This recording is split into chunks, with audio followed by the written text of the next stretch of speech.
Épisode Focus.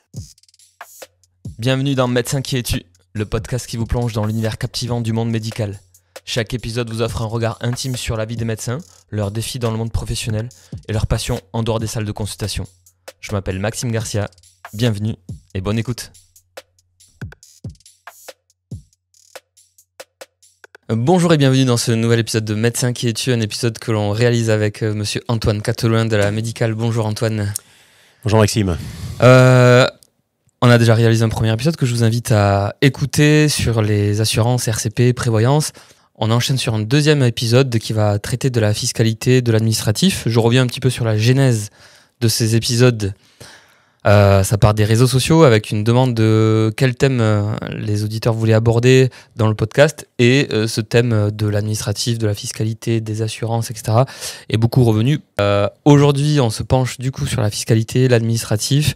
On va commencer par la fiscalité, quelque chose que je pense il n'y a pas plus opaque dans nos études. Donc pour répondre à ces problématiques, Antoine Cateloin, merci beaucoup d'être là. On va, comme pour le premier épisode, étaler la carrière d'un étudiant en médecine pour évoquer en premier lieu cette fiscalité, pour savoir qu'est-ce qu'il en est, est-ce que la fiscalité existe sur l'ensemble de nos étapes d'étudiants et de médecins ou pas. Et puis après on enchaînera sur la problématique administrative. Je pense que même les deux vont sans doute se croiser puisque ce sont des thèmes qui coexistent. Alors on commence avec notre externe. Est-ce qu'il y a une fiscalité à gérer? Et même pour débuter, est-ce que tu peux nous dire avec de grandes lignes, parce que je pense qu'on part de très loin tous, qu'est-ce que la fiscalité au final? Alors, déjà, c'est pas un gros mot. D'accord. Non, mais c'est important parce que en France, on n'aime pas payer des impôts, on n'aime pas la fiscalité, on n'aime pas tout ça. Néanmoins, on aime quand même bien le système dans lequel on vit, qui est un système par répartition qui est basé sur la solidarité nationale et c'est quand même important de le savoir. Après, la problématique du mot fiscalité, c'est qu'en fait, il englobe beaucoup de choses qui sont potentiellement très différentes. En premier lieu, ça a trait aux impôts qu'on va payer. En deuxième lieu, quand on parle de régime fiscal, ça c'est un choix qu'il faut faire quand on débute une carrière en libéral, etc. Et c'est pas que les impôts, c'est encore beaucoup d'autres choses. Donc c'est non seulement déjà c'est pas un gros mot, et c'est aussi un terme un petit peu fourre-tout. Donc on va essayer de rendre ça un petit peu plus clair, même si c'est une mission assez ambitieuse, et j'espère que ça sera assez clair à la fin de Déjà, on peut expliquer l'épisode. que vous, en tant qu'assureur, finalement, on pourrait penser que c'est un comptable qui gère ça, mais vous, c'est une problématique centrale dans votre quotidien. Alors, ça reste une problématique centrale d'un comptable. Encore une fois, je rends à César ce qui est à César. Nous, quand on accompagne des jeunes praticiens dans une installation libérale, on essaie de mettre en place une action tripartite entre un comptable, le prat et nous, parfois un avocat fiscaliste aussi, mais ça c'est vraiment dans des situations très très particulières, une banque, etc. En revanche, on est en capacité d'orienter nos clients vers le choix d'un régime fiscal en leur donnant des premières informations. Celui qui valide avec eux dernièrement, ça reste encore une fois le comptable, qui a fait de longues études pour ça, et c'est encore une fois très important de le repréciser. Néanmoins, aujourd'hui, moi, quand j'ai un interne qui vient me voir en disant « je voudrais faire quelques remplats », j'ai entendu parler d'un truc qui s'appelle le RSPM, je sais pas ce que c'est, du micro-BNC, je comprends rien, de la déclaration contrôlée. Voilà, moi là, je suis en capacité de lui apporter des réponses sur ces sujets-là. Et quand je dis moi, c'est pas moi, Antoine Cateloin, mais c'est moi et mes associés ici à Bordeaux, c'est moi et mes collègues des 45 agences réparties dans toute la France et les Outre-mer. Voilà, c'est notre métier que de faire de l'accompagnement. Oui, et puis il y a Voilà. une petite connotation de conseil assez libre de vous solliciter pour vous demander conseil, alors je ne vais pas mettre les comptables à dos, c'est un peu plus obscur de rentrer chez un expert comptable ou un comptable tout court. Moi, en tout cas, de mon point de vue, je sais que je peux aller chez un assureur qui va probablement me raconter un peu les tenants, les aboutissants d'un problème, plus que d'aller toquer auprès d'un comptable. Ça n'engage que moi, c'est ma sensation personnelle. Alors, là aussi, je suis entièrement d'accord avec toi. Aussi bien qu'il y a des assureurs qui sont spécialisés dans les médecins, avec des contrats adaptés. Il y a des comptables qui sont spécialisés dans les professions de santé. Voilà. Nous, ici, à Bordeaux, on travaille avec un cabinet qui ne fait que ça, qui s'appelle le cabinet Labo Trimoulet. Je suis chirurgien, je vais les voir, je dis, voilà, je vais m'installer dans telle clinique, est-ce que vous pouvez me faire un prévisionnel? Je sais que le prévisionnel, ils vont me le faire, parce que des chirurgiens vasculaires en clinique à Bordeaux, ils en ont 10, ils en ont 15, voilà. Donc, ils parlent de ce qu'ils connaissent. Il y a des comptables qui ne font qu'un certain type de profession. Je vais les voir parce que je suis chir, ils ne savent pas comment ça fonctionne. J'ai rien contre eux. Encore une fois, c'est juste que il faut savoir parler à quelqu'un qui parle le même langage. Et encore une fois, mes associés et moi, dans toute la France, on parle le même langage que quelqu'un qui s'installe. Les comptables avec qui on travaille, c'est pareil. On s'adresse à des partenaires bancaires qui savent ce que c'est qu'un libéral ou qui savent ce que c'est qu'un PH. Voilà, parce que pareil, il y a aussi des banques qui ont des sensibilités plus ou moins fortes sur certains domaines de l'économie et c'est pas le cas de tout le monde. Donc, c'est important de savoir parler le même langage que ses clients et de savoir les conseiller et les accompagner. Ça, c'est vraiment la base de notre métier. Maintenant, pour en revenir à la question initiale qui était de dire je suis externe, qu'est-ce que c'est que ma fiscalité? En fait, la fiscalité, déjà, ça dépend de ton revenu. C'est simple, c'est un peu bateau, mais si je gagne pas, je paye pas d'impôt. Donc adieu les externes avec leurs 200 ou 300 euros, je sais pas si ça a dû évoluer, mais je pense qu'on est... Sachant que l'intérêt quand tu es externe et que tu gagnes 200-300 euros, c'est de rester sur le foyer fiscal de tes parents. Qu'est-ce que ça veut dire? L'État, quand il décide tiens, Maxime Garcia, tu vas payer tant d'impôts, il regarde ce que tu gagnes et il regarde la structure de ton foyer fiscal.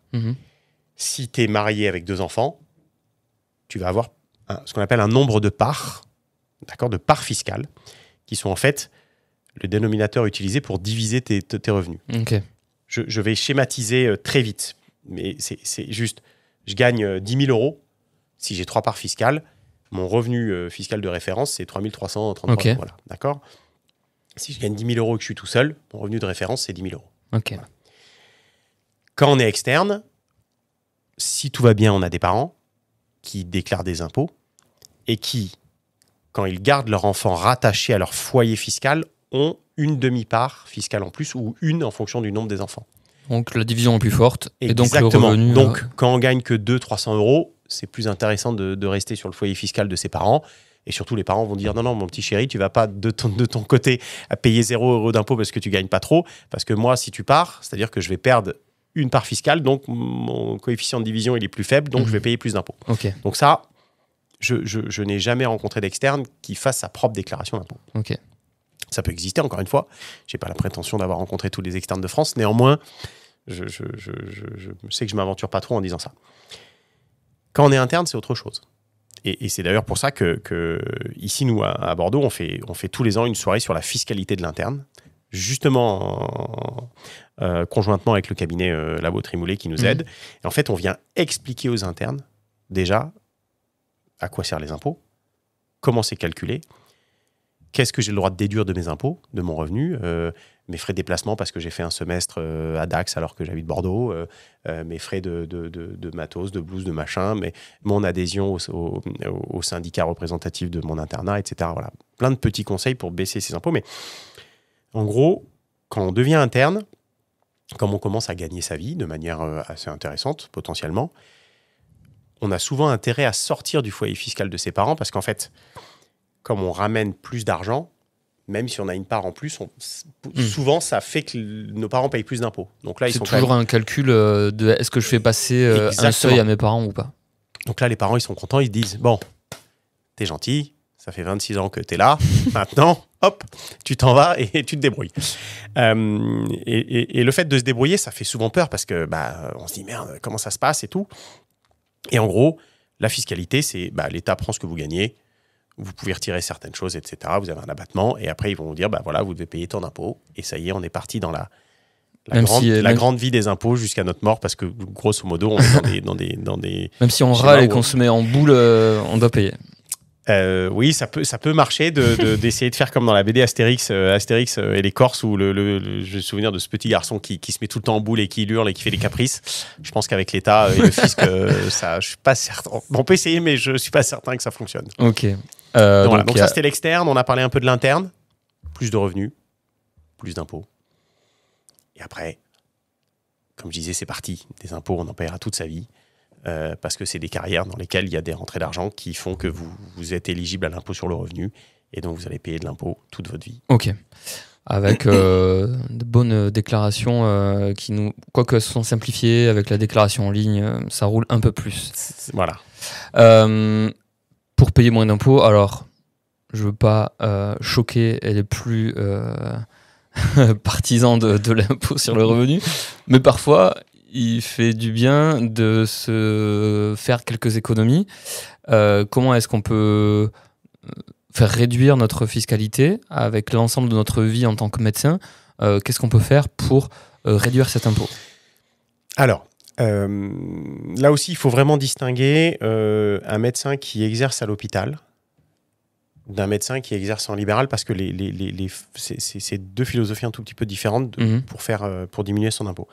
Quand on est à l'hôpital,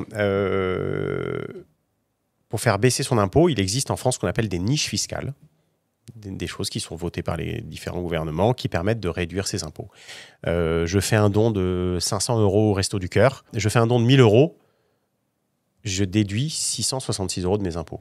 Ça veut dire que j'ai lâché mes 1000 €. Mais en fait, ça me coûte réellement que 333,33 € parce que si je n'avais pas donné ces 1000 € au Resto du Cœur, j'aurais de toute façon donné 666 € aux impôts. Voilà. Ok. Et ça, pour l'État, c'est un peu la carotte pour faire donner à des associations, c'est ça? Ben oui, parce qu'en fait, sans ça, les associations ne vivent pas. C'est un manque à gagner pour l'État, mais il est prêt à le faire pour faire vivre des associations. D'accord. Donc ça, c'est une niche fiscale. Il y en a plein d'autres. Il y a des niches fiscales dans l'immobilier, par exemple. Il y a des lois de finances immobilières, il y en a plein. La plus connue aujourd'hui, c'est la loi Pinel. C'est que j'achète un bien immobilier que je loue à un loyer modéré, mais en contrepartie, je peux déduire de mes impôts une certaine somme tous les ans pendant les 6 premières années ou les 9 premières années. Okay. Et voilà, je fais des économies d'impôts.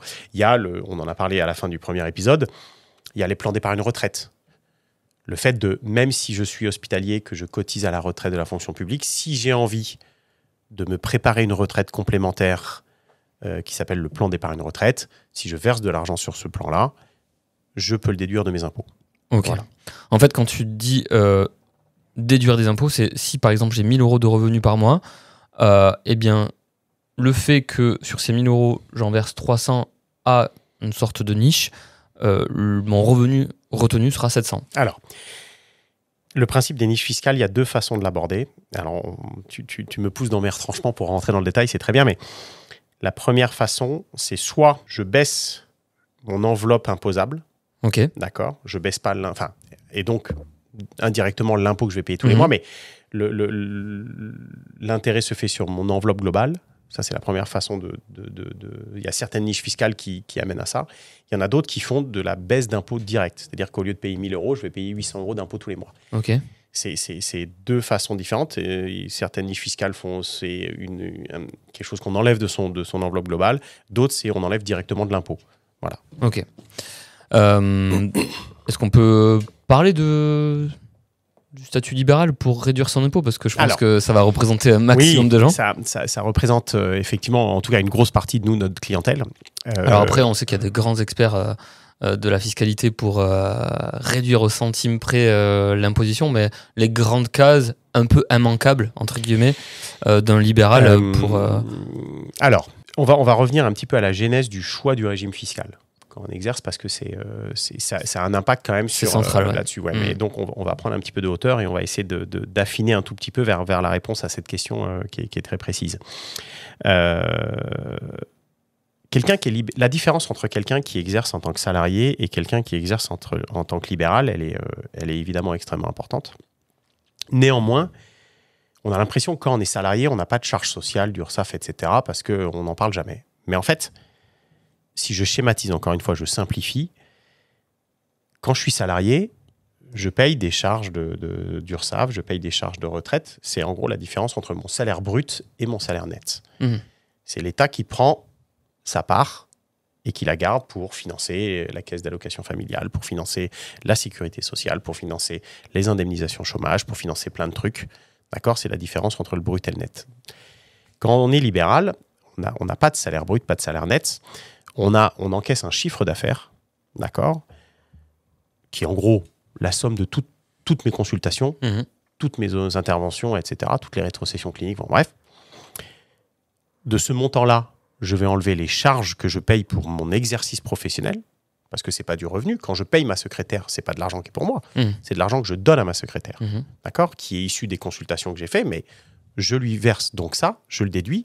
Et en fait, le principe, c'est de dire, j'ai un chiffre d'affaires, j'enlève mes charges, et il me reste ce qu'on appelle mon bénéfice, mon BNC, bénéfice non commercial, parce que le bénéfice commercial, c'est quand j'achète du tissu, j'en fais une veste et je vends la veste. Là, j'ai fait un bénéfice commercial. Bénéfice non commercial, c'est voilà, chiffre d'affaires honoraire, j'enlève toutes mes charges et j'ai mon bénéfice. Et en fait, c'est ce bénéfice-là que je vais déclarer aux impôts et qui va servir à déterminer l'impôt sur le revenu que je vais payer.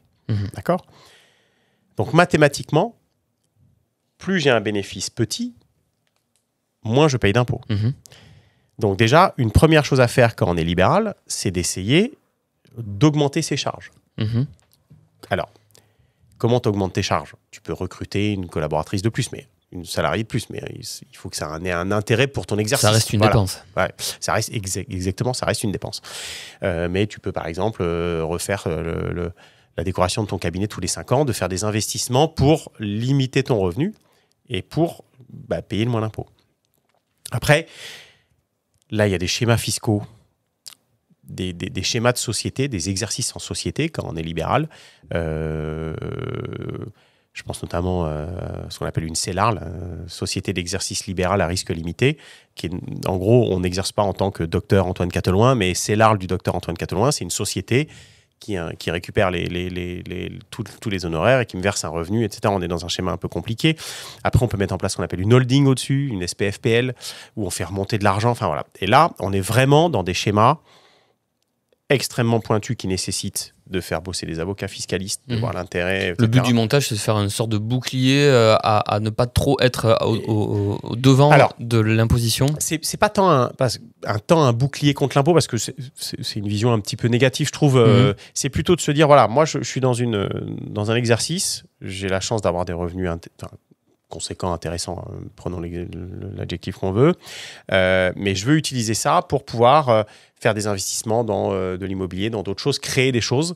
Et donc, je veux avoir le meilleur conseil pour payer un impôt juste, mais aussi avoir une capacité d'investissement dans plein d'autres trucs. Voilà. Là, il faut vraiment faire appel à un comptable, éventuellement un avocat fiscaliste, mais l'avantage du comptable, c'est que quand vous allez le voir, ses conseils sont gratuits. Un avocat, on dit souvent que quand il lève le stylo, le compteur tourne et qu'il faut payer à la fin. Donc après, je ne veux pas me mettre les avocats fiscalistes à dos, évidemment.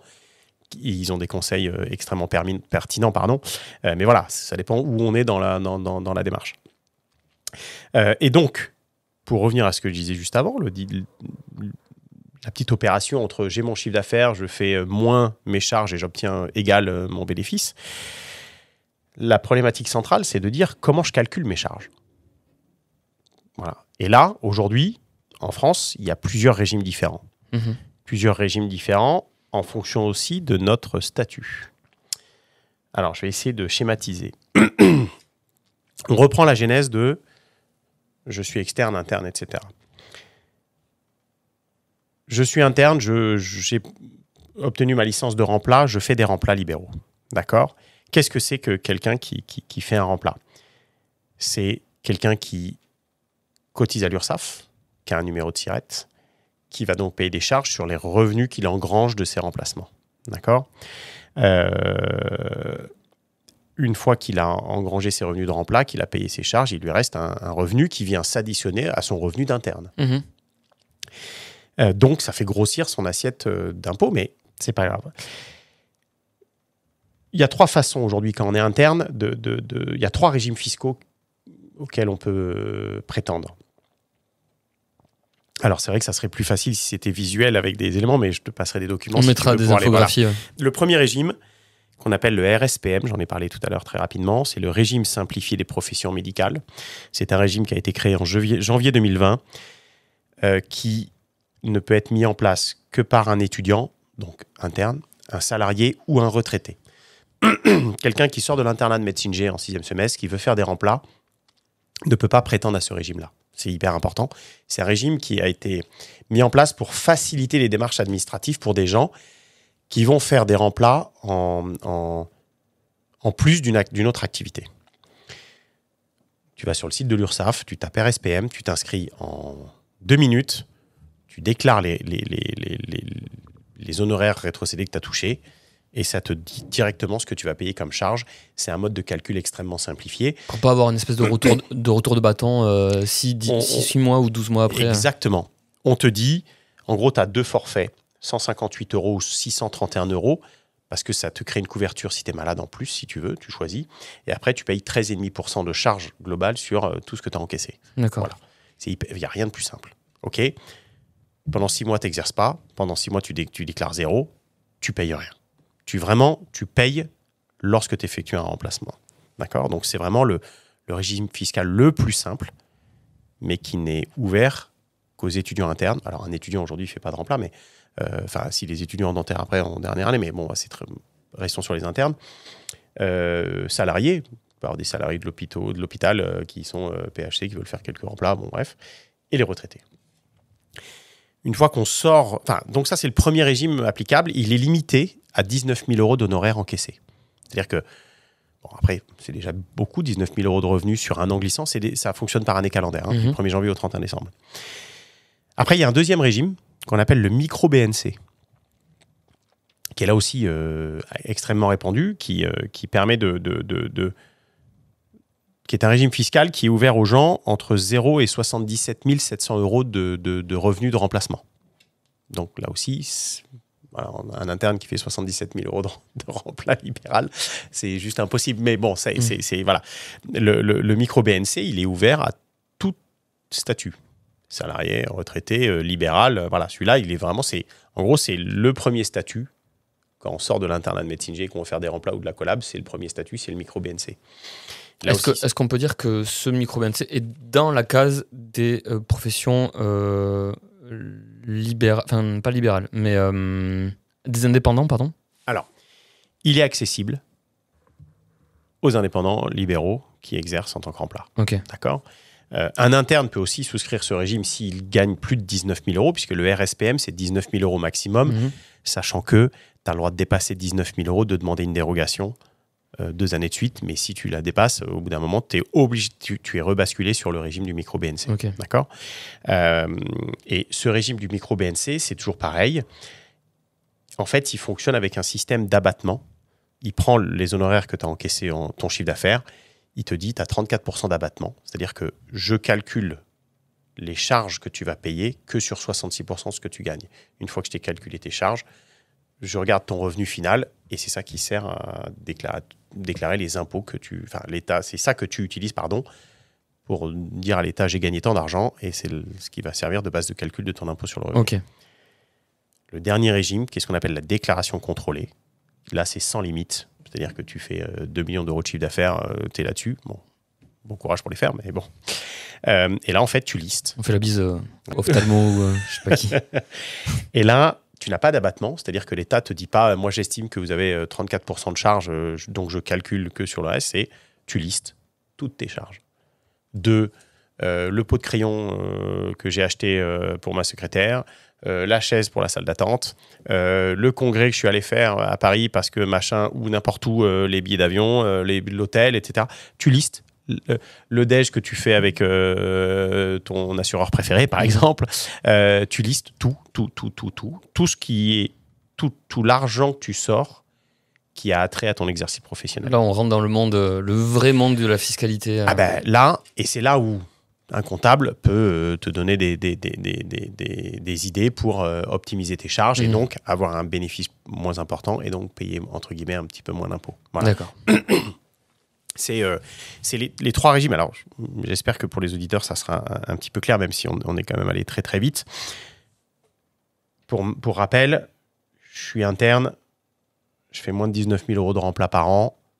Le régime simplifie les professions médicales. Sur le site de l'URSSAF, il n'y a rien de mieux. C'est ce qu'il y a de plus simple. Je suis interne où j'ai terminé l'internat, je fais des remplats. Je fais moins de 77 700 € de chiffres. Je prends le régime du micro-BNC.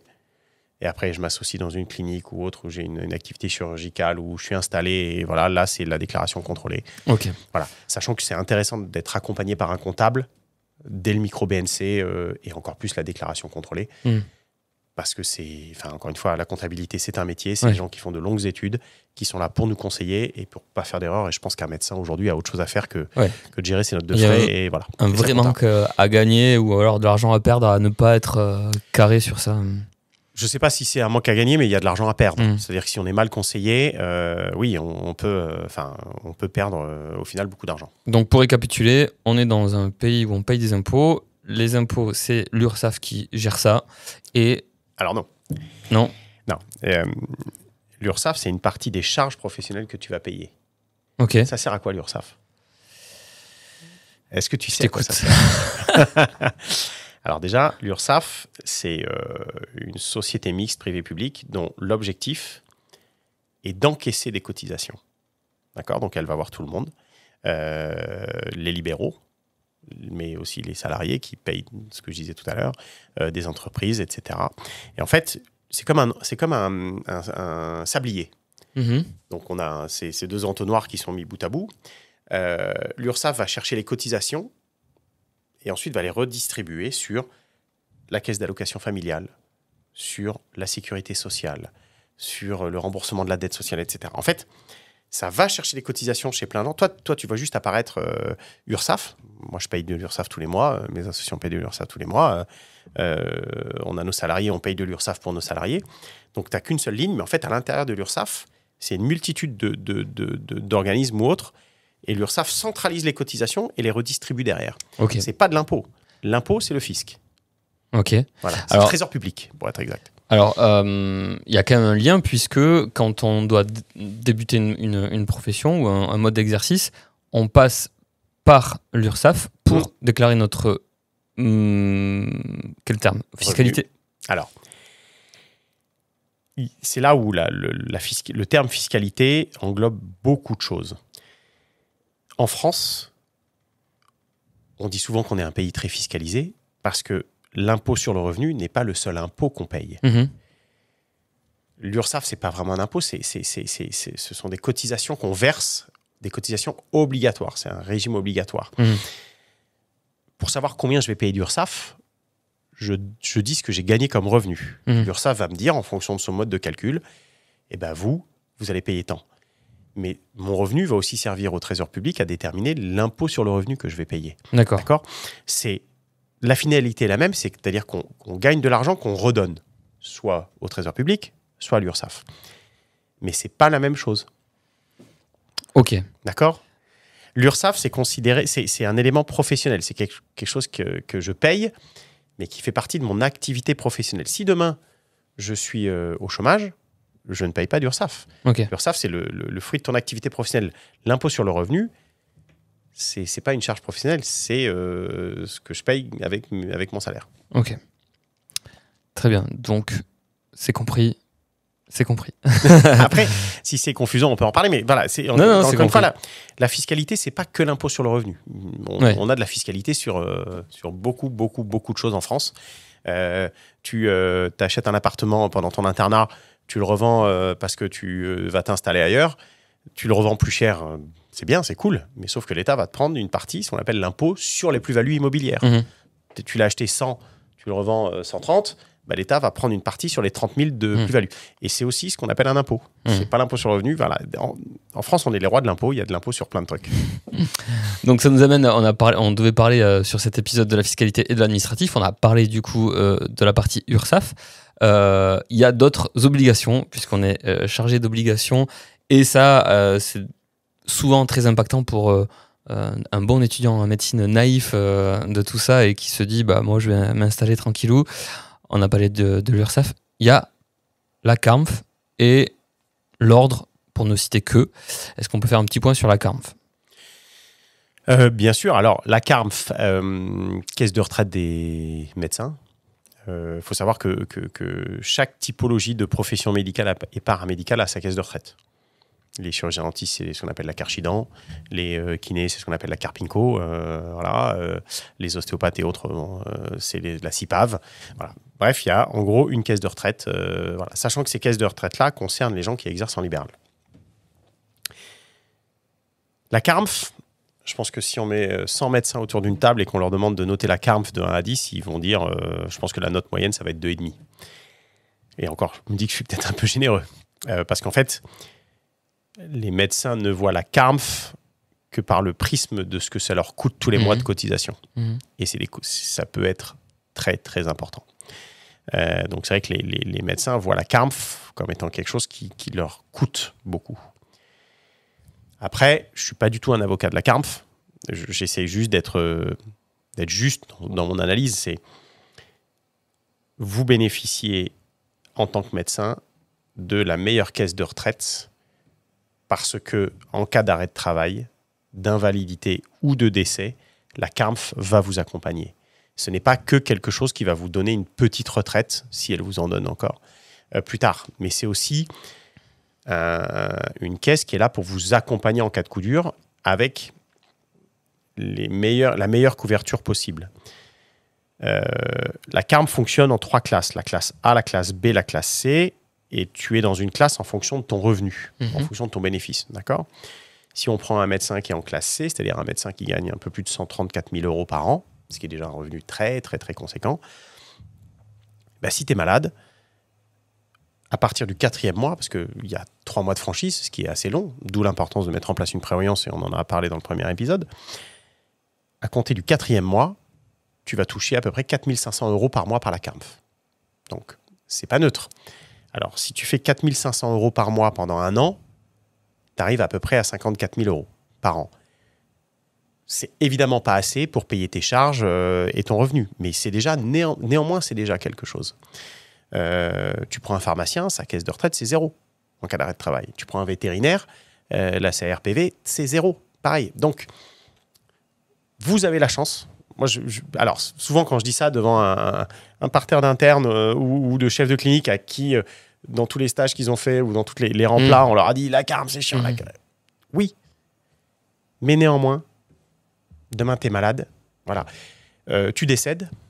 Tu as 2 enfants. Et ben, chacun de tes enfants va toucher 13 800 euros par an jusqu'à ses 26 ans s'il poursuit ses études. C'est pas neutre. C'est plus de 1 000 euros par mois. Voilà. Ta femme va toucher 60 000 euros d'un coup en tant que capital décès. C'est pas neutre. Voilà. Donc, j'essaye encore une fois d'être juste. Ça coûte beaucoup, beaucoup d'argent. C'est une évidence. Mais ça sert aussi. Après, pourquoi ça coûte beaucoup, beaucoup d'argent ? Parce que la principale mission de la CARMF, c'est de payer les retraites. Aujourd'hui, il y a beaucoup, beaucoup de médecins retraités.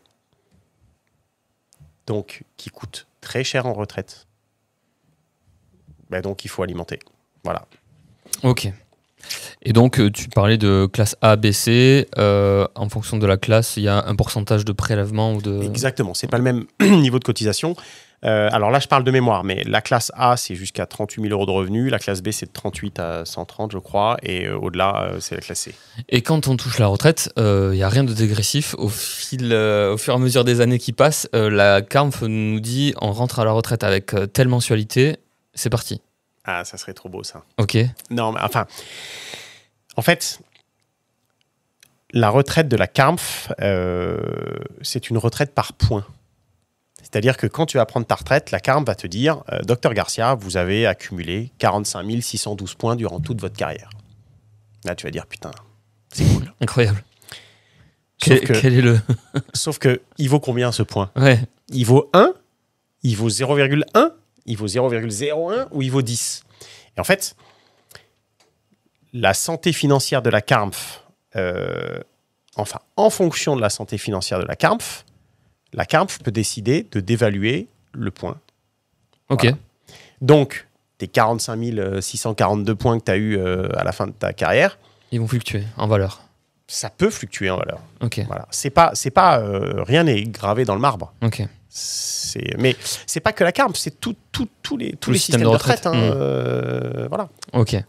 Et ensuite, c'est l'ordre des médecins qui nous coûte.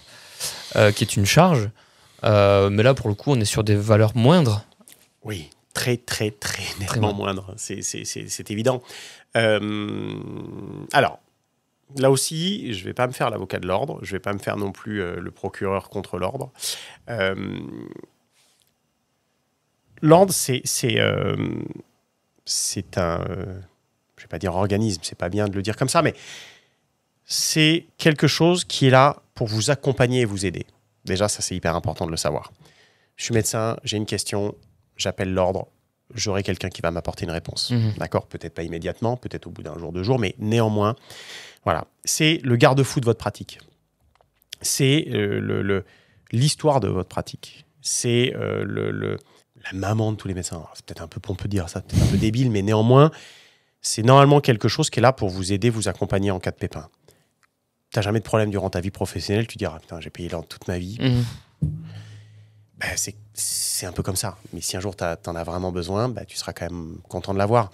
Après, l'ordre, c'est aussi l'autorité de tutelle qui va délivrer les licences de remplat, qui va accepter que tu t'installes à tel endroit, ou que tu aies un cabinet secondaire à tel endroit, etc. Tu as un côté maman, j'accompagne, mais tu as aussi un côté parfois petit coup de bâton si y a ton confrère qui porte plainte à l'ordre parce qu'il estime que tu ne dois pas être là. Enfin, voilà.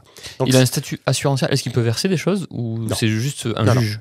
Pour moi, c'est uniquement un juge. Ok. Il n'a pas il n'y a pas d'assurance que te propose l'ordre. Enfin, l'assurance ne t'indemnise pas si tu es malade ou autre. Non. C'est une autorité de tutelle qui est là pour régir la vie des praticiens, les règles de vie des praticiens, et voilà. Ok.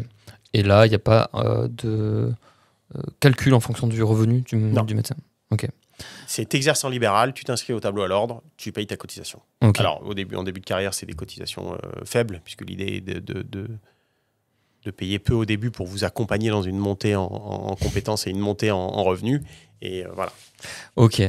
Face à tout ce dont on vient de parler, la fiscalité, l'administratif, la médicale nous accompagne en quoi ? À quel moment ? Est-ce que vous n'êtes pas forcément sur ce mood-là ? Alors, on est complètement sur ce mood-là. Vous êtes complètement. Je prends l'exemple, demain, il y a le forum des jeunes médecins généralistes à Bordeaux. Là, on va passer la journée. C'est dédié aux internes de 6e semestre. Et on va passer toute la journée à leur présenter évidemment la partie assurantielle nécessaire quand on fait des remplats de la collab où on s'installe, ça reste notre cœur de métier, mais aussi de parler des régimes fiscaux dont on a parlé tout à l'heure, de parler, si tu veux faire un remplat, la première chose à faire, c'est tu t'inscris à l'URSSAF. D'abord, tu demandes ta licence de remplacement, ensuite tu fais ton contrat de remplat en 3 exemplaires, blablabla. Ensuite, tu vas t'inscrire à l'ordre, il faut que tu ailles pour avoir un comptable. Si tu veux acheter ton cabinet ou autre... Du conseil, quoi. Alors, nous, on vend des contrats d'assurance, d'accord ? C'est-à-dire qu'on est rémunéré sur ce qu'on sait faire, sur de l'assurance. On est capable de conseiller en assurance. Évidemment, c'est le cœur de mon métier, mais le conseil ne s'arrête pas là. Et quand je reçois 2 internes d'ophtalmo qui ont envie de s'installer quelque part, comme j'ai fait il y a 1 an, et qu'on parle pendant 2-3 heures de plein de choses, est-ce que je me mets en SCI, est-ce que je prends telle banque, c'est 2-3 heures de conseil gratuit. C'est-à-dire que je ne peux pas facturer des honoraires de conseil. Je ne suis pas un avocat. D'accord ? Non, mais c'est important parce que on se demande toujours quand on parle avec un professionnel de l'assurance ou de la comptabilité, est-ce qu'il va y avoir soit une facture, soit un produit proposé derrière. C'est du conseil pur ou vous avez des produits à proposer sur cette thématique ? Alors, nous, à la médicale, j'aime à dire qu'on est un assureur généraliste, dans le sens où on peut proposer des produits d'assurance pour la quasi-totalité des problématiques qu'on rencontre dans une vie, mais dédié à une niche qui est les praticiens de santé. Donc, de jeunes ophtalmos qui s'installent, qui veulent acheter leur cabinet, je leur dis, dans ce cas-là, il faut que vous l'achetiez en SCI, Société Civile Immobilière, que la société civile de moyens, la SCM que vous allez créer pour votre exercice en commun, sera locataire de votre SCI. Et effectivement, moi, je peux assurer les deux. Maintenant, on a fait le prêt à la banque et puis la banque nous a obligés de prendre le contrat d'assurance chez eux et tout. Eh bien, c'est pas grave. La première problématique que je souhaite, c'est qu'elles comprennent pourquoi il faut qu'elles assurent les deux. Et si c'est chez un tel, c'est pas un souci. Okay. Je suis en capacité de répondre à toutes les problématiques assurantielles. Maintenant, tous mes clients n'ont pas forcément tous la totalité de leurs assurances chez moi. Il y en a beaucoup et je les en remercie, évidemment. Enfin, quand je dis moi, c'est mes associés et moi, c'est notre agence. Mais voilà, on ne voit, mes associés et moi, notre métier que par le prisme du conseil. Moi, encore une fois, je me considère pas comme un vendeur d'assurance, même si au final, quelque part, je le suis. Mais moi, j'aime accompagner mes clients. Depuis 14 ans que je suis ici, depuis 13 ans que je suis ici à Bordeaux, j'ai installé plein d'internes avec qui j'ai fait des soirées. Il y en a, c'est devenu des super potes. Et j'aime l'idée de me dire que quand ils prendront leur retraite, je serai invité parce que je leur aurai apporté du bon conseil pendant toute leur carrière. Et voilà. Okay. C'est comme ça que je vois mon métier et c'est comme ça que fonctionne la médicale. Ok. Formidable. On parlait à la fin du premier épisode, peut-être qu'on en fera un épisode dédié sur les plans d'épargne retraite, etc. Là, vous proposez aussi des choses ? On propose des choses. Alors, dans le monde de l'assurance, il y a 3 blocs. Ce qu'on appelle l'assurance IARD, incendie, accident, risque, dommage, etc. Donc ça, c'est ma voiture, ma maison, mon cabinet, ma clinique de radiologie avec mon IRM, mon scan, mes 12 tables et tout. Bon, bref, d'accord. L'assurance de personne, ma mutuelle, ma prévoyance et l'assurance vie.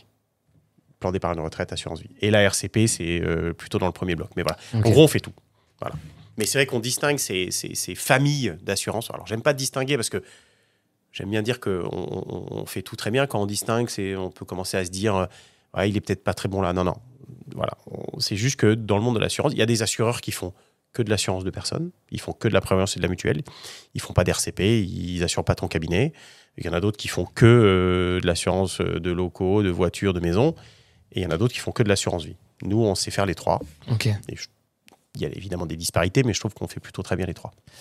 Antoine Catelin, merci beaucoup parce que c'est un vrai problème pour nous de ne pas y voir clair et surtout d'avoir cette discussion assez libre. J'ai dit quelques bananes, c'était des fois volontaire, des fois absolument pas, mais au moins une discussion libre pour montrer qu'il y a des explications au tout, qu'il faut gratter un petit peu pour comprendre que tout est un petit peu justifié et que il faudra payer, mais il y a aussi des méthodes et des moyens pour réduire un peu nos impôts, augmenter notre assurance et notre garantie à être bien soigné. Et donc merci beaucoup d'avoir pris le temps. Les épisodes, vous allez pouvoir les écouter en plusieurs parties, peut-être si c'est trop lourd. Évidemment, il y a beaucoup d'acronymes, beaucoup de termes, mais le but c'était d'être très très complet, de survoler et de voir l'ensemble des domaines qu'on voit pas trop ailleurs. Donc merci d'être arrivé jusqu'ici et à bientôt. Merci Antoine, à bientôt. Merci à toi. À bientôt pour de nouveaux épisodes. Merci beaucoup. Voilà, c'était un épisode de Médecin qui es-tu. Merci d'avoir écouté. Je vous invite à vous abonner en cliquant sur la petite clochette. Comme ça, vous serez averti de la sortie de nouveaux épisodes. À bientôt.